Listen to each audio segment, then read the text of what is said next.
안녕하세요 여러분, 다시 만나 뵙게 돼서 반갑습니다. 김나희의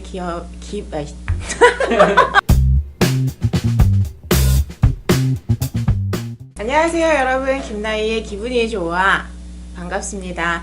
기분이 좋아, 기업 분석이 좋아 시간 다시 돌아왔어요. 저는 이 시간 진행을 맡은 김나희라고 하고요.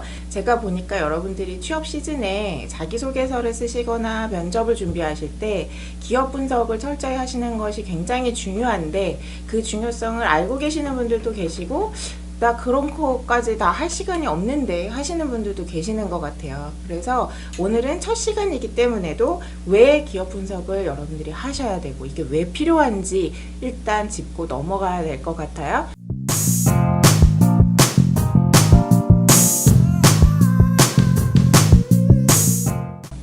우리가 자소서를 쓰거나 자기소개서를 쓰거나 면접을 준비할 때 왜 기업 분석을 해야 될까요? 먼저 첫 번째 이유는 여러분들 자신에게 있어요. 어떤 기업이 나와 맞을지 철저히 여러분들께서 알고 가셔야 되기 때문입니다. 여러분들이 이렇게 힘들게 취업 준비를 하고 자기소개서를 막 100개씩 쓰고 면접 준비를 그렇게 철저히 해서 회사에 가게 되더라도요, 그렇게 회사에 가서 1년 이내에 그만두고 나오는 그 퍼센트 얼마나 되는지 아세요? 30%가 넘는다고 해요. 엄청 열심히 준비해서 회사에 입사했는데 막상 가보니까 이 산이 아니었네, 여기가 내가 일할 곳이 아니었네 싶은 거죠. 그것을 피하기 위해서라도 그 시간이 정말 아깝잖아요. 그렇게 달려온 시간이 너무너무 아깝잖아요. 그러니까 가능하면 여러분들한테 딱 맞는 직무, 여러분들이 일하고 싶은 기업에 가는 것이 굉장히 중요하다고 저는 생각을 합니다. 근데 막상 취업 시즌에 딱 도래해서 엄청 자기소개서를 쓰고 할 땐 너무 바빠서 이거에 대해서 그렇게 생각할 겨를이 잘 없거든요. 그래서도 기업 분석은 미리미리 좀 생각해 보시는 게 굉장히 필요한 작업 중에 하나예요. 어떤 기업이 나와 맞을지를 파악하기 위해서 하셔야 되고요. 예를 들어서 아까 제가 또 말씀드린 것처럼 내가 하고 싶은 일, 또 내가 잘하는 일과 그 회사에서 하는 일이 나하고 맞아 떨어져야 하니까요. 물론 안타깝게도 회사에서는 신입사원들한테 내가 하고 싶다는 일을 다 시켜주지는 않습니다. 그럴 기회가 많지 않을 수도 있어요. 그렇지만 내가 그것을 생각하고 들어가서 열심히 여러분들께서 피력을 하시는 거랑 전혀 모르고 들어가서 뭐 하는 회사였는데, 뭐 회사 이름은 들어봤는데 뭐 현대카드라는 거, 롯데쇼핑이라는 거, 삼성전자라는 거 알고는 갔지만 정말 그 안이 어떤지는 몰라 하고 들어간 거하고는 천지 차이라는 거죠. 그래서 꼭 아셔야 된다는 거예요. 예를 들어서 얼마 전에 저한테 어떤 학생이 이렇게 물어본 사례들이 있었어요. 블루홀하고 기아차 중에 어디를 가야 될까요? 이렇게 말씀하시는 거예요. 블루홀 뭐 하는 회사냐면요, 여러분들 배틀그라운드 하시나요?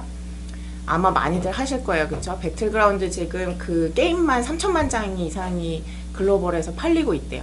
배틀그라운드를 만든 회사가 블루홀이라는 게임 회사입니다. 이 게임 회사에서의 마케팅하고 기아 자동차에서 마케팅을 하는 거하고 어떤 게 더 좋을까요? 어디가 더 연봉을 많이 주나요? 이렇게 저한테 물어본 학생이 있었어요. 그래서 제가 처음 그 학생한테 물어본 게 그거였어요. 본인은 정말 뭘 하고 싶으세요? 게임 좋아하시나요? 게임 회사에 가려면 게임을 많이 좋아해야 되거든요. 그 기본이거든요. 그래서 그걸 물어봤었어요. 당장 어떤 회사가 외관적으로 더 좋은지, 연봉을 많이 주는지를 분석하기보다는 나하고 어디가 맞을지를 분석하는 것이 먼저다. 이런 사례들 굉장히 많이 나오죠. 작년에 이제 채용 시즌이 끝나고 또 어떤 학생이 저한테 이렇게 물어보기도 했어요. LG 디스플레이하고 현대해상에 다 붙은 거예요. 그래서 어떻게 보면 되게 행복한 고민이긴 하죠. 그래서 LG 디스플레이에 갈까요? 현대해상에 가야 할까요? 어디가 더 좋을까요? 되게 다른 회사예요. LG 디스플레이는 IT 쪽에 속한 회사고 현대해상은 보험회사잖아요. 그러면 그 업의 특성이 어떻고 거기서 하는 주요 어떤 일들을 하고, 그래서 그것이 장기적인 커리어에서 봤을 때 어떻게 본인한테 도움이 될 수 있는지를 생각해 본 다음에 선택을 하셔야지, 단순히 지금 어떤 회사가 더 크고 어디가 더 돈을 많이 주고 이것만 가지고 판단해서는 절대 안 된다 하는 말씀을 제가 계속해서 드리는 겁니다.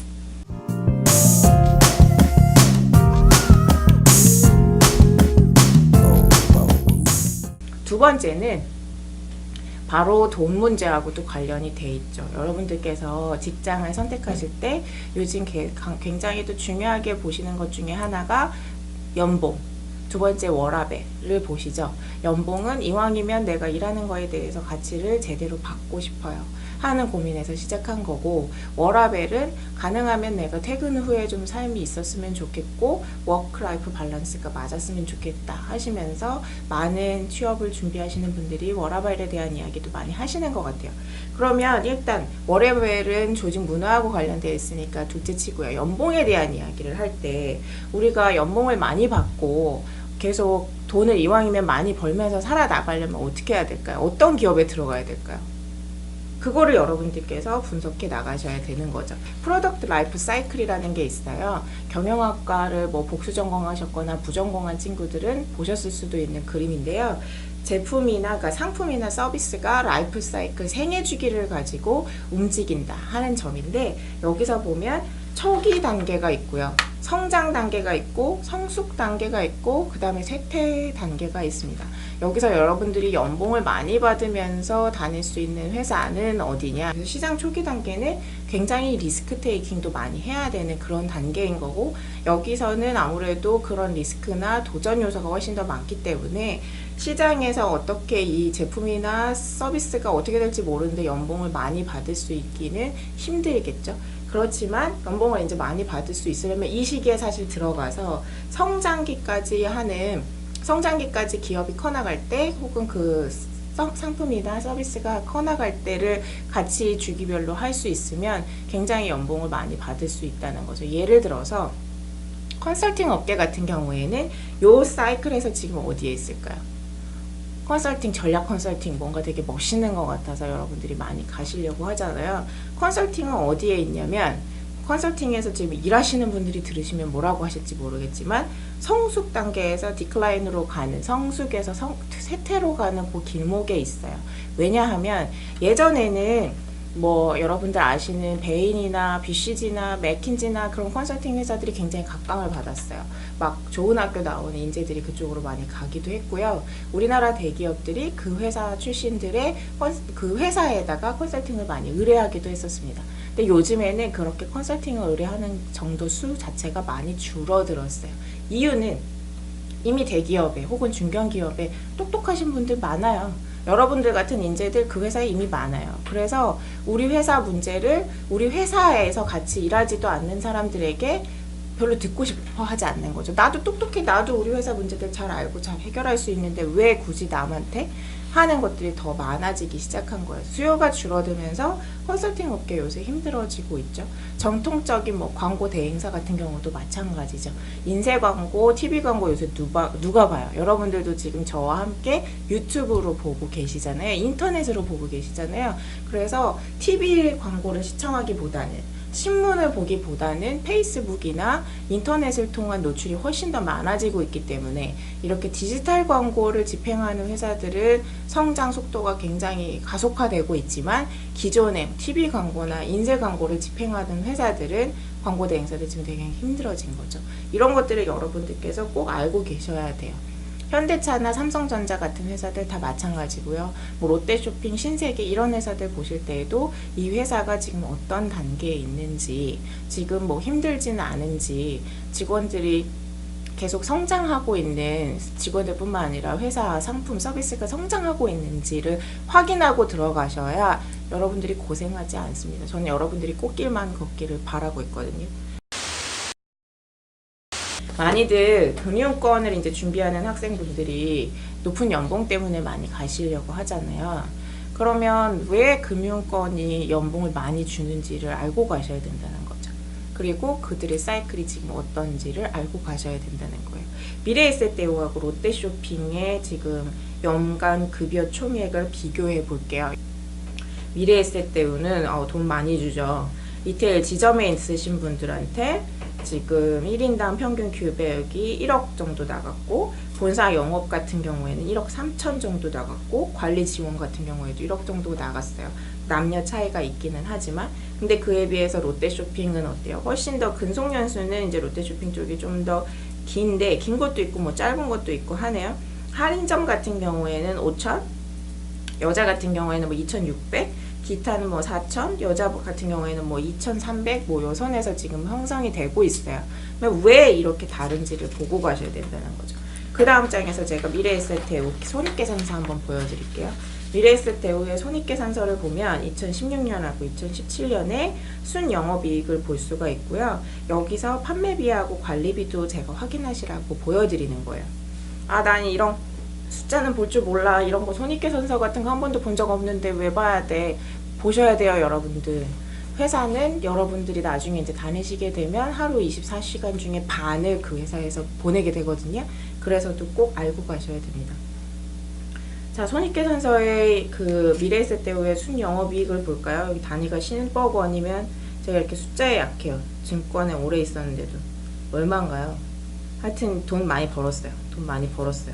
많이 벌었는데 이 중에 판매비하고 관리비의 금액에서 인건비가 차지하는 비중을 여러분들 봐보세요. 판관비에서 인건비가 차지하는 비중이 절반이 넘어가죠. 여기 131.3이라는 숫자 보이시죠? 지금 2017년 4분기에는 156.2였어요. 단위는 지금 10억 원이고, 이렇게 됐을 때 제가 여기서 여러분들한테 말씀드리고 싶었던 거는 미래에셋대우 같은 경우에, 미래에셋대우 뿐만 아니에요. 사실 뭐 은행도 그렇고요. 증권사도 마찬가지인데, 이런 데들은 지금 판관비에서 판매비와 관리비에서 인건비가 차지하는 비중이 60%에 육박합니다. 회사마다 다른데요. 뭐 60%가 넘어가는 회사도 있고 조금 못 미치는 회사들도 있어요. 그만큼 금융은 사람이 중요하다는 거고, 어떤 시설 투자비가 많이 들어가는 산업이 아니죠. 금융은 사람이 다 세일즈를 하고 사람이 상품을 만들어내고 그걸 가지고 뭐 구조화를 하고 거기에서 이익이 창출되고 이런 산업 분야이기 때문에 시설 투자비가 그렇게 많이 들어가지 않아요. 그것에 비해서 인건비는 엄청나게 나가는 거죠.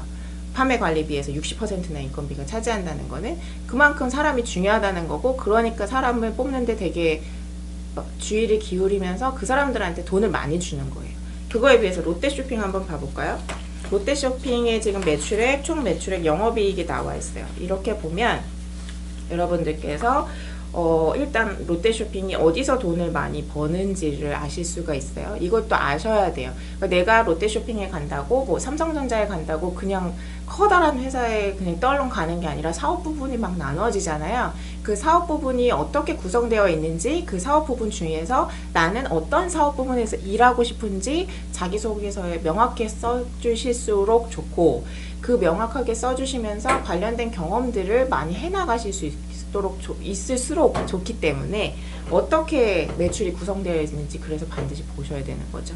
롯데쇼핑 같은 경우에 매출액 한번 봐볼까요? 백화점, 할인점, 전자제품 전문점, 하이마트예요. 보면 매출액이 뭐 백화점이 차지하는 비중이 가장 높네요. 35%를 지금 차지하고 있고, 할인점이 한 27%, 하이마트가 한 15% 정도 차지하고 있어요. 그런데 영업이익을 보면 영업이익이 박살이 났죠. 롯데쇼핑 지금 상황 안 좋은 거 같은 거 이제 좀 보이시죠? 뭐 신동빈 회장님이 구속됐고 뭐 여러 가지 사연이 있지만, 백화점 같은 경우에 지금 영업이익이 40%가 감소됐어요. 하이마트 같은 경우에도 27% 가까이 지금 감소된 상황이죠. 회사 아까 미래에셋대우하고 비교했을 때 금융은 미래에셋대우뿐만이 아니라 지금 다시 이렇게 올라오고 있는 추세예요. 한창 안 좋았다가 한 3년 전, 4년 전까지만 해도 한창 안 좋았다가 지금 다시 업황이 이렇게 좋아지고 있는 사이클을 맞이하고 있기 때문에 미래에셋대우 거 손익계산서를 한번 다시 봐보시면 작년에 비해서 2016년에 비해서 2017년, 재작년에는 벌써 지금 2018년이니까 2016년에 비해서 2017년에 영업이익이 굉장히 많이 늘어난 거를 보실 수가 있을 건데, 그에 비해서 유통은 지금 힘들다는 거죠. 유통이 왜 힘들어요? 여러분들 백화점 가세요? 할인점 가세요? 안 가죠. 잘. 다 온라인으로 사요. 그래서 롯데쇼핑뿐만 아니라 뭐 신세계도 마찬가지고요. 지금 뭐 GS 홈쇼핑, 현대 홈쇼핑, 이런 홈쇼핑 채널들, 내수에 집중하는, 그러니까 내수 소비에 집중하는 유통사들은 지금 썩 그렇게 상태가 이렇게 업황이 올라오고 있는 상태는 아니라는 거죠. 물론 그러면 지금 업황이 안 좋으면 거긴 가지 말아야 되냐, 업황이 좋은 데만 가야 되냐, 그거는 아니에요. 업황이 안 좋다가 다시 좋아질 수 있고요. 그거는 계속 이렇게 선순환의 사이클을 타기 때문에, 근데 그건 그럴 수 있는 회사인지는 또 체크할 필요가 있죠. 안 좋다가 계속 안 좋아지는 회사들도 물론 있으니까요. 그렇지만 어쨌든 간에 가능하면 여러분들의 커리어에서 가장 좋은 시나리오는 지금 업황이 좋아지기 시작하는 곳에 들어가셔서 거기서 발전을 하시는 게 사실 제일 좋다는 이야기를 드리는 거예요. 그래서 제가 이 재무제표들을 보여드렸고요. 그래서 일단 연봉을 많이 받고 싶으시다면 내가 일하고자 하는 산업, 내가 일하고자 하는 기업이 지금 어떤 사이클에 있는지 꼭 확인하셔야 되기 때문에 하셔야 된다 하는 거고요.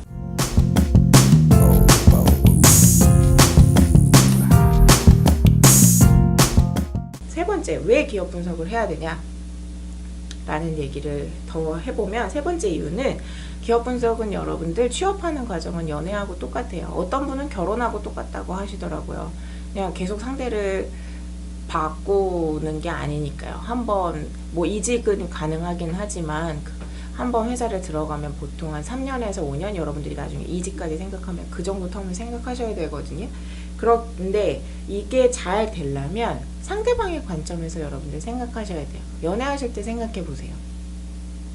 만약에 이 방송을 보는 친구 중에 모태솔로가 있다면 이유 중에 하나는 너무 상대방한테 내 얘기만 많이 해서 인 이유도 있을 거예요. 상대방의 이야기를 잘 들어주시는 게 되게 필요하고요. 연애를 잘하려면, 취업을 잘하려면 또 마찬가지예요. 상대방의 관점에서 저 회사가 지금 무슨 이슈가 있을까? 쟤네가 지금 뭐가 답답할까? 뭐가 궁금할까? 그럼 나는 가서 어떤 식으로 밸류에드 할 수 있지? 하는 것들을 고민해 보시고 그것들을 자기소개서나 면접에서 풀어내 주시는 게 굉장히 필요하다는 거죠.